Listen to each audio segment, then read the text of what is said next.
अस्सलाम वालेकुम, बख़ैर आगले कैसे हैं आप सब। मेरी दुआ है जहाँ रहें खुश रहें, आबाद रहें। तो जी मैं आपके सामने हाज़िर हूँ एक नए व्लॉग के साथ।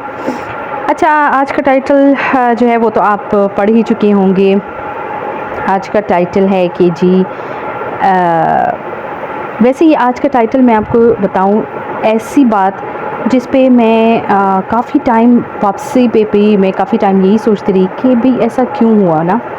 मैं तो हैरान हूँ कि पता नहीं हम अपने आप को नहीं बल्कि हम अपनी नस्लों को हम किस तरफ लेके जा रहे हैं। हम उनको झूठ की तरफ, हम उनको चोरी की तरफ, हम उनको बददियानती की तरफ, हम इन चीज़ों की तरफ उनको खुद ब खुद खींच के लेके जा रहे हैं। और फिर सारा इल्ज़ाम जो है वो हम उठा के लगा देते हैं कि बच्चे जो हैं वो अपने माहौल से सीख रहे हैं, वो अपने स्कूलों से ये चीज़ सीख रहे हैं, जबकि हम खुद उनमें ये चीज़ें पुट करते हैं। अच्छा, अब हुआ ये कि हम गए थे गीगा मॉल, क्योंकि बच्चों का माशाल्लाह रिज़ल्ट आया था और बहुत अच्छा रिज़ल्ट आया था, तो बच्चों ने फरमाइश की कि आप हमें गीगा मॉल लेके जाएं।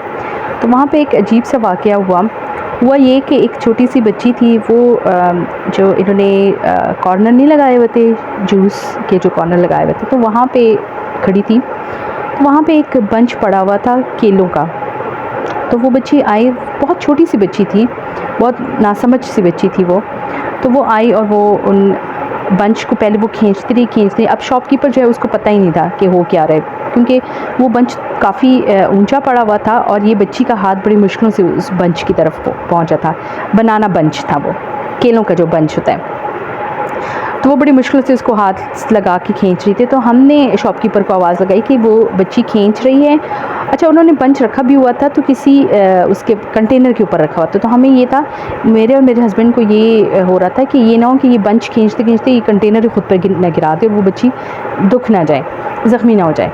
बहरहाल हमने शॉपकीपर को आवाज़ लगाई तो इतने में उसकी वालिदा मोहतरमा जो हैं वो तशरीफ़ लाएँ और उन्होंने बड़े तरीके से ना शॉपकीपर पहले हाथ से इशारा किया कि मैं लेती हूँ। अब हम समझे कि शायद ये ख़ुद ही लेके ना वापस रख दी, लेकिन हम तो उसको देख के हैरान रह गए कि उसने बंच में से सिर्फ एक बनाना नहीं, दूसरा बनाना, क्योंकि एक बच्ची तो वो खींच चुकी थी, बनाना तो खींच चुकी थी, उसने दूसरा भी तोड़ के बच्ची के हाथ पे रख दिया और बंच ला के उसने वापस काउंटर पे रख दिया। अब हम हैरान परेशान, मैं मेरे हस्बैंड तो हम एक दूसरे की शक्ल देखते रहे कि बजाय इसके कि आप अपनी बच्ची को मना करो कि बेटे ये गलत बात है, आप ये चीज़ चोरी में आती है, अब विदाउट परमिशन आप किसी की चीज़ नहीं उठा सकते। आप जो है मज़े से अपनी बच्ची के हाथ में एक भी नहीं दूसरा भी बनाना उठा के दे रही हैं। हम तो स्कूलों में बच्चों को ये सिखाते हैं, बल्कि मैंने खुद टीचिंग की है, हम तो स्कूल में बच्चों को ये सिखाते हैं कि बेटे आप विदाउट परमिशन किसी का एक इरेज़र भी नहीं उठा सकते। तो आप किस तरह अपने बच्चों को ये सिखा रही हैं कि हाँ जी एक भी नहीं, आप दूसरा भी उठा लो, एक तो चोरी ऊपर से सीना चोरी। तो मैं तो हैरान परेशान, मैंने कहा अगर ये मेरा बच्चा होता तो पहले तो मैं उसको वहीं पे बेइज्जत करके रख देती, फिर जो है उसके बाद मैं उसके हाथ से वो बनाना का बंच लेती। और मैं तो उसकी मदर पे हैरान थी कि मदर इतने मज़े से बनाना का बंच लेके ना और एक भी तोड़ के दूसरा भी तोड़ के उसके हाथ पे रखती। तो आप खुद सोचें कि हम अपनी नस्लों को कहाँ लेके जा रहे हैं। हम कहते हैं कि हुक्मरान चोर हैं, हुक्मरान चोर नहीं है, अवाम चोर है। और अवाम में भी हमारी जो माएँ हैं ना, वही बच्चों को ये चीज़ें सिखाती हैं।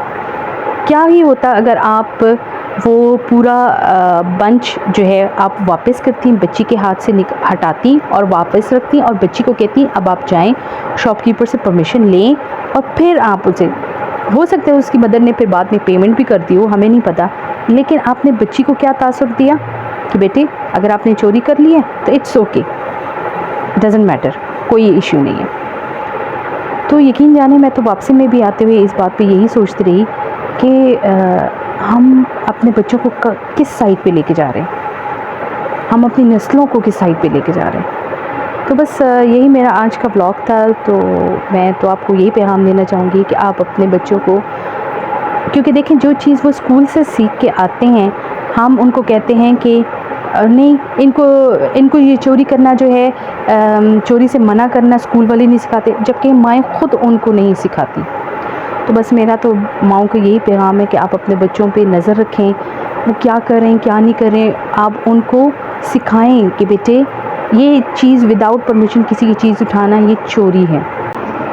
तो जी वापस आते हैं अपने व्लॉग की तरफ। कुछ क्लिप्स मैंने आपके साथ शेयर किए गीगा मॉल के, और कुछ क्लिप्स जो हैं ये घर के ही क्लिप्स हैं।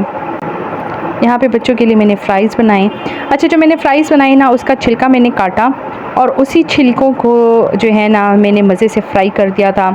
ऑयल डाला, छिलके डाले छोटे छोटे काट के ना, आलू के छिलकों को छोटे छोटे काट के ना, और उस पर प्याज, टमाटर, सब्ज़ मिर्चें, थोड़ा सा मसाला, नमक, ज़ीरा वग़ैरह जो भी आपको मसाले मिलते हैं सारे उस पर डाल के हल्का सा उसको फ्राई करें और उसको फिर धीमी आंच पे रख के छोड़ दें। यकीन जाने थोड़ी देर बाद जब आप उसको देखेंगे इतने मज़े के सॉफ़्ट हो जाते हैं और खाने में ये बहुत मज़े के होते हैं। मुझे तो लिटरली आलू के छिलके बहुत पसंद हैं। तो ये इसकी फ़ाइनल लुक है, ये देखें। अच्छे तरीके से मैंने इसको फ्राई कर दिया है। ऐसा फ्राई करें कि इसमें से ही चुस निकल जाए इतना मज़े से आप इसको फ्राई करें ना। तो ये है इसकी फ़ाइनल लुक, और इस पर मैंने थोड़ा सा धनिया, पुदीना वगैरह भी डाल दिया था। धनिया से मैंने इसकी गार्निशिंग की। तो आप ज़रूर इसको ट्राई कीजिएगा, आपको बहुत अच्छा लगेगा। तो ये था मेरा आज का व्लॉग। अपना बहुत ख्याल रखें। अल्लाह हाफ़िज़, अल्लाह पामान।